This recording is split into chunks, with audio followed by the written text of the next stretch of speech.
राजगढ़ जिले की बदहाल पुलिसिंग व्यवस्था की वजह से जिले भर में अपराधियों के हौसले बुलंद होते जा रहे हैं।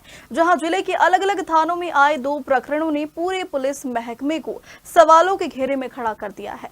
दरअसल पहली घटना करेड़ी गांव की, जहां नाली विवाद के चलते एक महिला की पीट कर हत्या कर दी गई, तो वहीं दूसरा मामला पचौर थाना क्षेत्र से आया है, जहां 12वीं की छात्रा अंजलि को उसी के घर में घुसकर आरोपियों ने जहर खिलाया और मौके से फरार हो गए, जिसके बाद गंभीर हालत में परिजन छात्रा को अस्पताल लेकर पहुंचे, जहां उसके इलाज के दौरान ही मौत हो गई है। शमशान में थी तो परिजनों को समझाने की कोशिश की, पुलिस प्रशासन सहायता करेगी, तो इनने बोला एक बार टीआई साहब से बात करा दूं जिसमें अपन को संतावना मिले।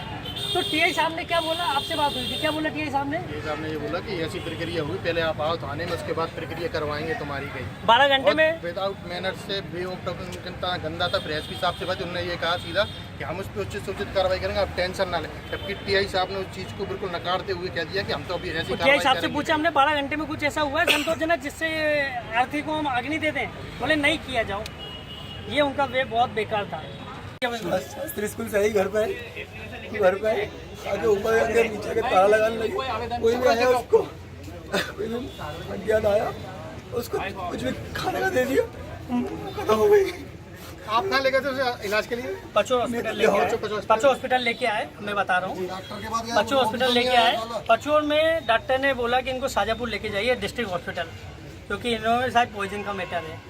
इनको शाजापुर लेके गए, करीब 1 घंटा इलाज चला जीजा जी, 1 से 1.5 घंटे इलाज चला, लड़की ने वहीं दम तोड़ दी। उसके बाद दम कितनी बजे तोड़ी?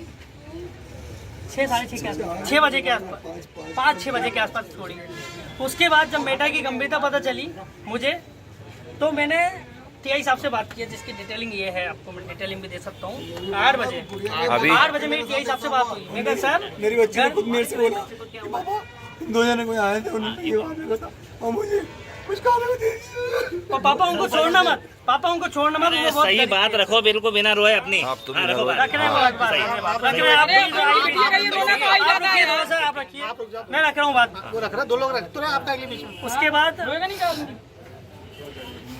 बात हुई, बच्ची ने लास्ट समय में यही बोला, 2 लोग आए थे नकाबपोशी, जबरदस्ती क्या मुंह में दे गए।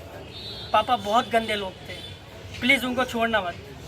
कानून शासन प्रशासन से यही अपील है कि इनकी मदद करें।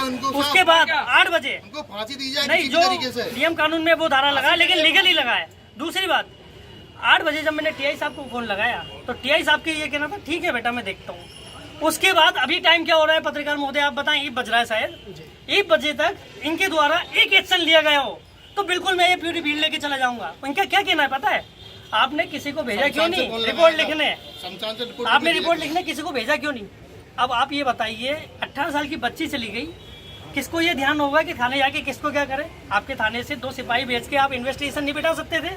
सीसीटीवी फुटेज नहीं बिठा सकते थे? उसके बाद शमशान में जब इसको जला नहीं रहे थे, हम अंतिम संस्कार नहीं कर रहे थे, उस टाइम पे इनका कहने लगा, इनने फोन लगाया जो इनके बड़े भैया है टीआई साहब को, तो इनने पूछा सर 12 घंटे में क्या प्रोसेस हुई जिसके आधार पे हम इनका अंतिम संस्कार करते हैं? तो उस बालिका का इनका क्या कहना था टीआई साहब का? कोई प्रोसेस नहीं की है, बताइए क्या करना है। इस तरह की बातें संसार करती है। मैं जानता हूँ एसपी साहब इतने अच्छे एसपी साहब है, नए उम्र के एसपी साहब है, उनके अंडर में रहकर पूरे थाना प्रभारी को बेहतरीन नौकरी करनी चाहिए। किस चीज का डर है? इतने अच्छे कैप्टन अपन को मिले हैं, तो फिर टीआई साहब को किस चीज का डर है जो ये कार्रवाई नहीं कर रहे हैं? मैं जानना चाहता हूँ वाकई में। और वाकई में पुलिस प्रशासन में इतने अच्छे अधिकारी हैं, उसके बाद भी टीआई साहब की चुप्पी क्या है, इसकी वजह मैं जान नहीं पा रहा हूँ।